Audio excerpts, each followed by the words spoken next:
This is a story about dating. It's also a story about learning curves, risk, irony, texting, friendship, and spell check. I like to think of it as a really bad but morbidly entertaining production of Swan Lake, wherein our ugly duckling heroine, that would be me, finds herself divorced for the second time and decides she's lonely. Thus, she leaps onto the dating scene in an epic quest to find true love. But instead of dancing a graceful dating ballet to the lovely strains of Tchaikovsky, I start flapping around in a dramatic and semi-ridiculous manner. And also the background music is the theme to Star Wars. Or it would be if it weren't for copyright law. But I learned some things about myself and get better at life and discover that flying solo ain't so bad. All in all, it's a pretty good story. And it has a happy ending.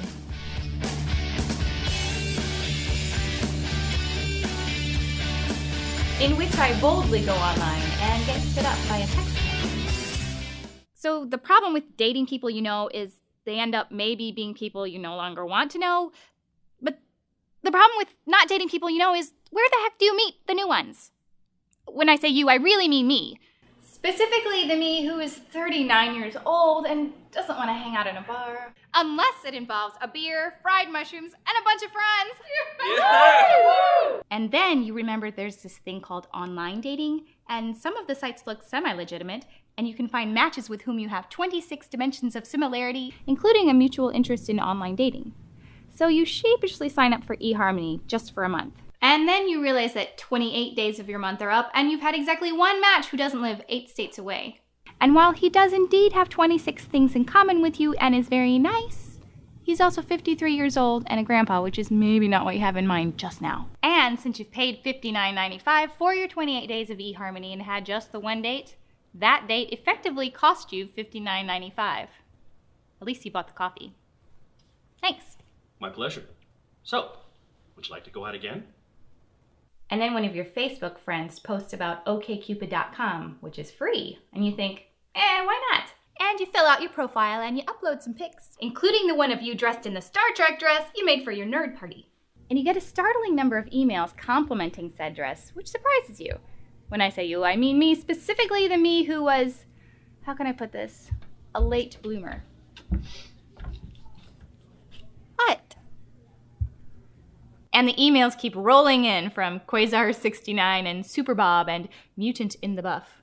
When can I beam up? And despite not boding well for the true love goal, the whole thing, A, does wonders for your ego, and 2, starts to strike you as pretty dadgum funny, although you're still keeping it on the down low because, let's face it, online dating kind of makes you look like a loser. And then, one day, you get an email from Zen Kinky, who would like to get to know you but is concerned that you may be some sort of computer-generated bait with the ulterior motive of taking over the world. I think you're a robotic message, and I am enthralled. I have just went back to school, and I have spent some years in the media creation gig, and I am blown away by the internet's ability to create the consummate profile. But I tread carefully, for I'm afraid you're trying to take over my brain. So, I hope you will sympathize with my hesitation. I earnestly want to converse with you, even though I have drunk some spirits of unknown origin.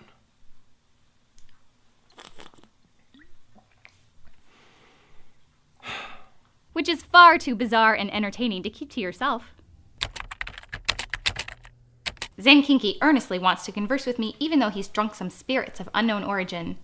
Also, he suspects I'm a robot, which is so not true. I mean, of course I want to take over the world, but I'll do it in person. These are categories one fills out when one joins OkCupid. eHarmony was less open-ended, thus a little easier, but one was an English major, obviously, perhaps obnoxiously, and completes it without too much angst. I mentioned stuff like brownies, prime numbers, the theme to the land of the lost, snorting when I laugh, God, prejudice, semicolons, and the correct way to spell a lot. I know I'm a snob, but it's like a stain on your metaphorical first date shirt. Think of spell check as a Tide pin. Also, I mentioned the vital importance of living deep and sucking out all the marrow of life. Plus, Smucker's Jam and Star Trek. It seems to work.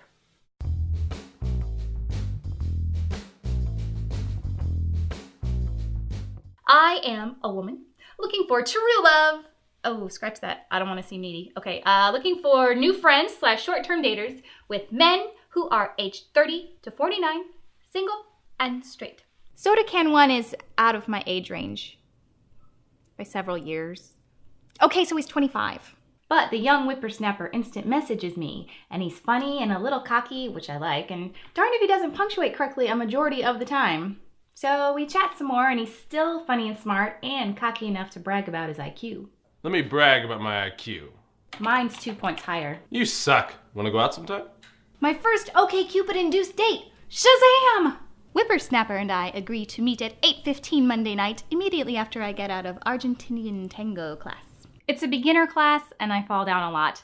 But it sounds cool to say, why yes, I tango. Argentinian tango. I'm really stoked. I give my brother all the requisite logistical information, just in case Soda Can 1 is an axe murderer. And we agree I'll call him an hour into the date so he knows I'm alive. At 6:30, just as I'm getting ready to don my cute little pink sweater and kickin' jeans, Soda Can 1 texts me.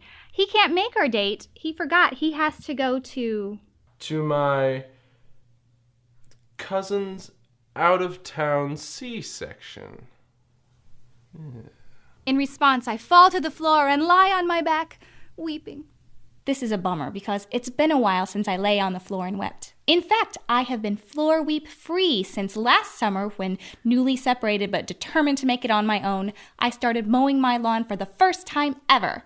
Or I tried. Meg Phillips mowed her first ever lawn and feels very girl powery, notwithstanding the little strip that was left over when she ran out of gas. Meg Phillips wishes she had finished mowing the lawn last night instead of rereading Harry Potter 6. Meg Phillips is good enough, she's smart enough, but doggone it, she can't quite get the hang of lawnmower maintenance. Meg Phillips intensely dislikes non-functioning small engines and the subsequently non-functioning machines in which they dwell. She's thinking contemplatively of the bottle of Smirnoff under her sink. Just in case anybody's still willing to read about my lawnmower, turns out the reason it wouldn't start is because someone put too much oil in it. I'm not saying who. Yesterday, my 80-something-year-old neighbor was out mowing her lawn. The humor was not lost on me.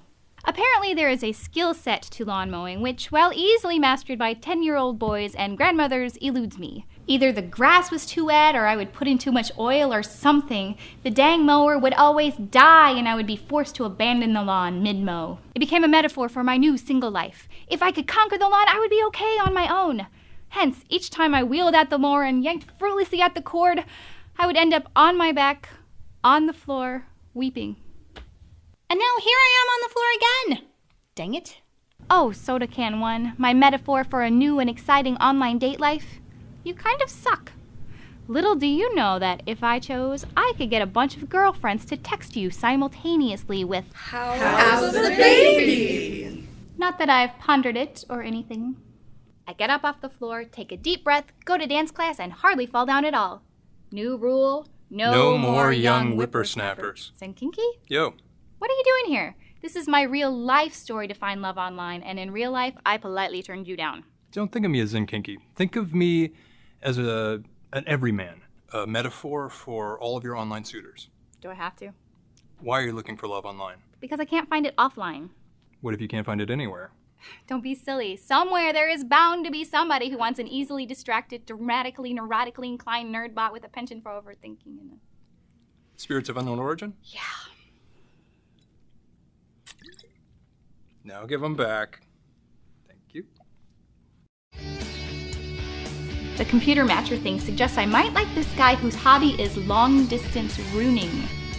This online dating thing is turning out to be kind of entertaining.